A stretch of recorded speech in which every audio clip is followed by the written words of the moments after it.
Hey guys, welcome to another video. Today I'm so excited to be collaborating with Denise from InLiquidColor. If you don't know Denise, she has an incredible YouTube channel where she combines her love for wildlife with her love for watercolors. The result is that Denise has a ton of amazing content on her channel where she not only paints beautiful wildlife portraits, but she also does a really great job at breaking down watercolor pigments from various brands, whether that be in her color mixing or swatching videos, or videos like this that are from her color spotlight series, where she highlights individual pigments and talks about the pigments from that pigment from different brands. And she also does a full illustration with that pigment, and that series is actually running right now. It's beautiful. So I would definitely recommend that you guys check out Denise's channel if you don't know her already. She's creating really professional, high quality content, and I'm so very excited to have the opportunity to work with her today. So the way we decided to do this collab was to sketch pieces for each other and then work from the same color palettes. So we picked out a primary triad, which is what you're seeing here, all of the swatches and colors I mixed from that triad. We sketched out pieces for each other and then we mailed them. So the three pigments we're primarily going to be focusing on today are PV19, PY150, and PB60. I'm also going to be using PG36, which in this case is emerald green, and we'll talk more about that in a minute. So in deciding what we wanted to actually paint and the subject matter for our pieces, Denise and I decided that we wanted to play off of each other's strengths. I do a lot of characters and portraits, humans, and Denise does a lot of wildlife. So she drew a wildlife portrait for me, and I drew a human, well, it's an elf. I drew a person for her. So the idea behind these two pieces is that the piece I drew for her is a forest elf druid sort of character, and she sketched out for me this crow that would be the druid's companion and would go out and find little baubles and bring them back.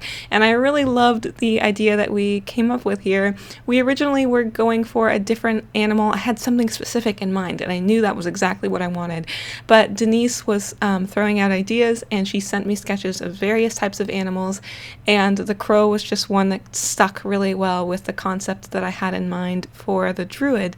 And with this piece, counting this, the total number of birds I have painted up to this point is 1. So this is the first and only time I've ever painted a bird in watercolors, I believe. Is that true? Yep. Yes, that is true. I've never ever before this painted a bird in watercolors.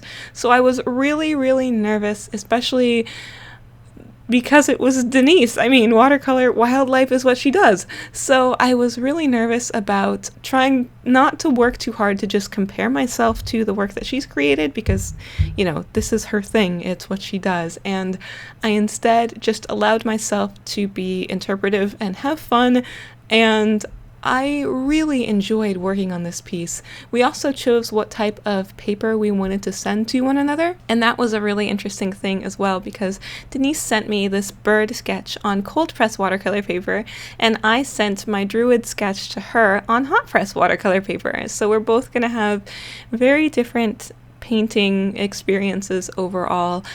And I decided to use my Sennelier watercolors for this piece because I knew they would have a lot of luminosity and transparency, and I really wanted to enjoy that process, and I did, especially here once I started to layer on more colors. That luminous glow of this particular brand of paints was just so very satisfying to work with, and I did lots and lots of layering, and I really loved working on this paper. The one tiny change that I made in our color selections was I didn't actually use the phthalo green that we were planning to use originally. The one that I chose instead of Sennelier's Sennelier green was actually their emerald green. It's still a single pigment color that uses the exact same pigment, but instead on this one it's more of an opaque emerald green, which means that the pigment was just processed a little bit differently, may have been a little bit different in the combination of binders and things like that. But I decided to use that instead, as I'm really attracted to that emerald green color. I like it a lot, and it was really fun to work on this, and the whole time I was just thinking about how grateful I am for having the opportunity to work with Denise.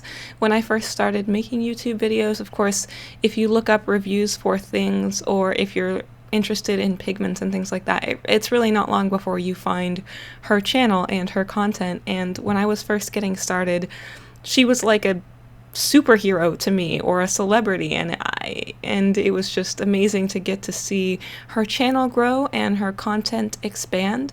And for me now to be in a place where I have the opportunity to work with her on something collaboratively, I've already said this to Denise, so I hope she doesn't mind me getting all mushy all over again, but it's just like a dream come true.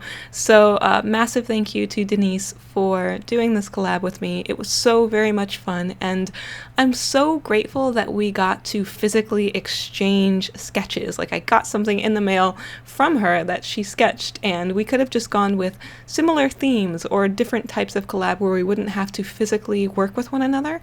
But this is just a super special opportunity, so now I'll have this piece forever, and it's something that we did together, and she will have my piece that we did together. And one of my favorite things about working collaboratively on pieces like this is that you can't completely claim it, no matter which part of the piece you did. So even though I painted this, it's not something exclusively mine. I wouldn't have created this exact piece if I'd done all of it myself, because Denise did the sketch. And the same thing is vice versa. You know, if Denise had sat down and said she wanted to draw a forest elf druid and painted it, it wouldn't have been exactly the same as the piece that she made. So it's just extra special. It's like this, you know, this piece of art that doesn't exist without the both of us, and that's just mind-boggling and so very exciting to me. I did struggle a bit with definition of form with this bird, just because I don't know a ton about bird anatomy, believe it or not. It's not been a high area of study for me, but I did have a lot of fun building up layers and contrast and texture within this painting, and I hope that you guys like it. I hope that she bird, I think we decided that the bird was female. I hope that she turned out all right, and that you like the way it looks. And I'm so happy about being able to share this video with you guys. I'm just overwhelmed. So I know I've said it already, but you guys should definitely check out Denise's channel and her video, which will be up now as well. You can see the piece that I sketched for her and how that turned out. This is great. This is actually my very first YouTube collab ever, and I couldn't be happier that I've gotten to do it with Denise. I'm just yep, it's a good day. It's good times, guys. So thank you for the billionth time for watching this video, and I hope you guys have enjoyed it. I hope you have a wonderful week, and I will see you guys Monday, or have a special announcement for you on Monday. And now is the time to look away if you do not want to see Denise's piece ahead of time. So spoiler warning, here we go.